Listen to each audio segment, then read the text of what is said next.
In the name of God, most gracious, most merciful. My statement today will be entitled, For Yemen, for the World.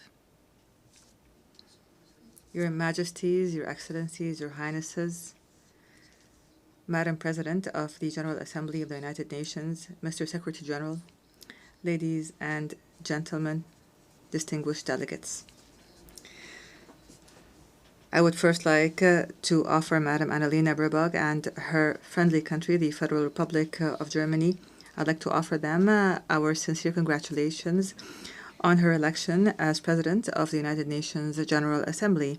I wish her success in leading this session, which we attach great importance to as under the slogan, Better Together for Peace, Development and Human Rights. I would also like to commend the efforts of the Secretary General of the United Nations, Mr. Antonio Guterres.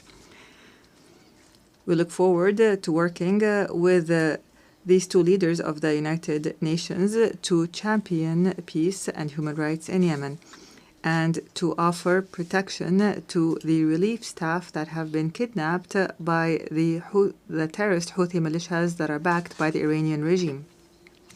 I also take this opportunity to offer our sincere congratulations to our great Yemeni people who tonight are celebrating the anniversary of the overthrow of the racist Imamate regime 63 years ago and the birth of the republic that is based on the principles of liberty, justice, and abolishing differences and class discrimination and encouraging the participation of women and guaranteeing rights and liberties. Ladies and gentlemen, within this organization, which was built in the aftermath of a horrific war, humanity 8 decades ago pledged that no people would be left alone to face dictatorship or chaos or famine without the backing of the international community.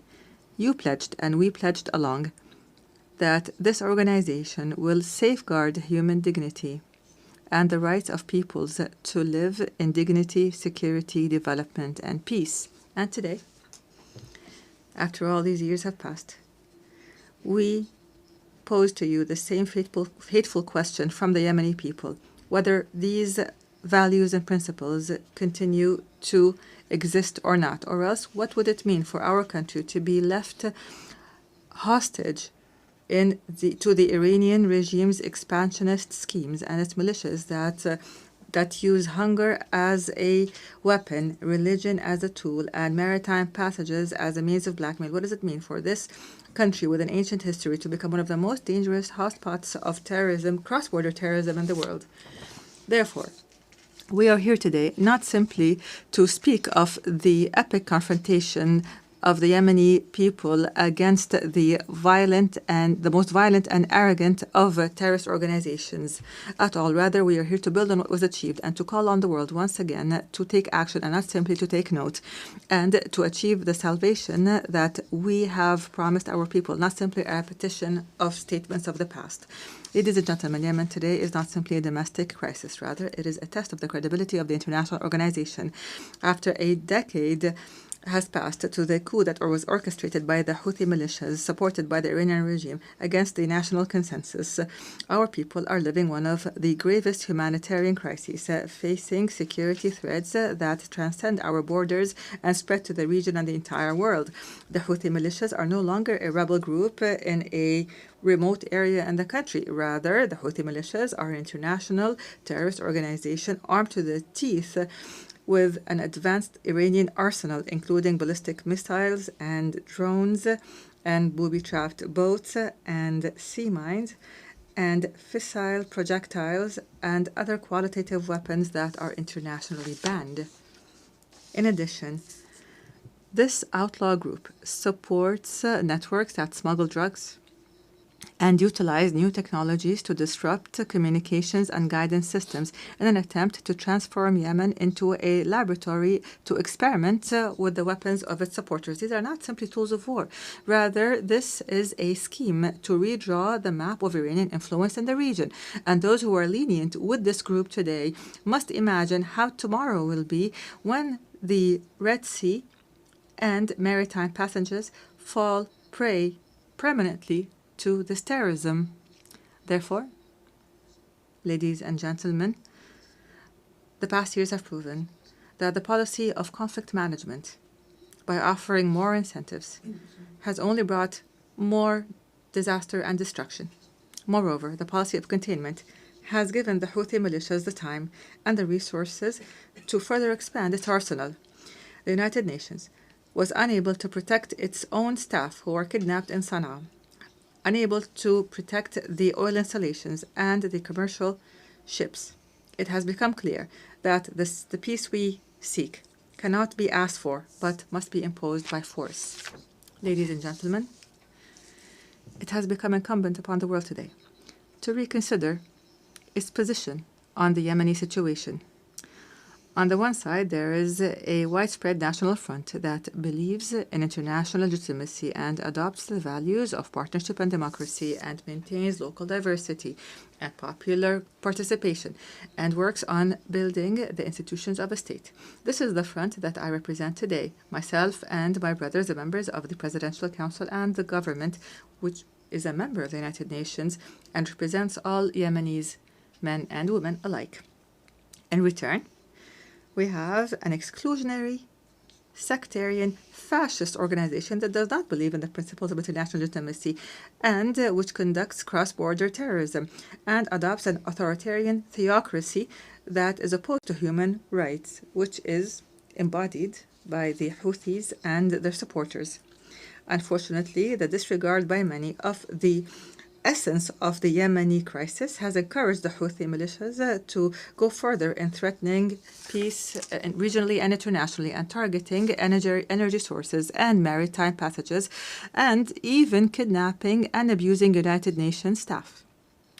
Ladies and gentlemen, I have spoken to you from this podium in the past. And at the time, I asserted that the government of the Republic of Yemen is always ready to embrace a comprehensive peace, even if that includes making painful concessions, as long as they come in the interest of the Yemeni people. However, and after our efforts to maintain peace have failed, it has become necessary to move collectively and firmly to impose peace.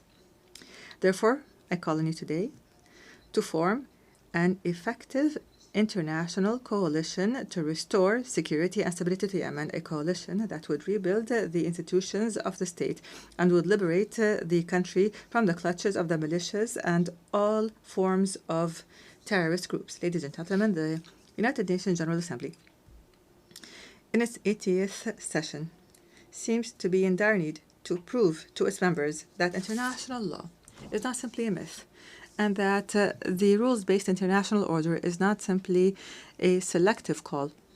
Yemen and Gaza, in this context, are the moral testing ground of this important organization. They are the place where we can definitely confirm that the might of right is still able to confront the right of might. And here, the Palestinian cause lies in the heart of this issue as a wound that continues to bleed and the central cause of the Arab people, which is now also witnessing an important transformation. So the overwhelming recognition of an independent state. And here we would like to express our sincere gratitude to our brothers and sisters in the Kingdom of Saudi Arabia for their efforts, along with their French partners, to achieve these unprecedented political gains. We'd also like to confirm here our full support for the Palestinian Authority and the two-state solution in accordance with international legitimacy resolutions and the Arab Peace Initiative. And we call upon the rest of the member states to recognize Palestine and to support the rights of its people and their dignity. And at the same time, we reiterate our rejection of the use by outlying militias of this just cause that has as a trading card, which has only brought Palestine more isolation and destruction.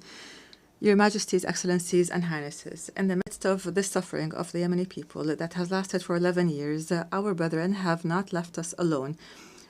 Namely, the Kingdom of Saudi Arabia, the United Arab Emirates, who have not only worked to protect the Yemeni state from collapse, but for the entire region from falling into the clutches of the Iranian scheme.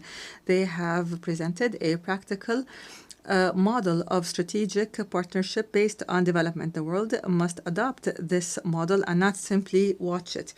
At the end of last week, our brothers in the Kingdom of Saudi Arabia once again announced additional economic aid to the country's budget and basic services at a time when the Yemeni government is facing extreme financial bottlenecks. And we hope that the international community would join this effort so that we could keep millions of Yemenis alive. Mr. President, ladies and gentlemen, the title of my statement today was For Yemen, for the World. We are not calling upon you today to simply work for Yemen, but for the entire world. Yemen must not be left to fall prey for blackmail and terrorism, because this would mean opening the door to more victims, and this would deliver a blow to the credibility of this organization and its principles. What we ask from you are not new statements, but international action, firm international action to support the legitimate government as a trusted partner on the ground. The time has come to launch an international coalition that will liberate Yemen from terrorism and rebuild its national state, and would guarantee the security and the security of the region and the world from the dangers of cross-border terrorism. And this is what we call for, to regain sovereignty in our country and put an end to the chapter of militias once and for all. I thank you, and peace and God's blessings be upon you.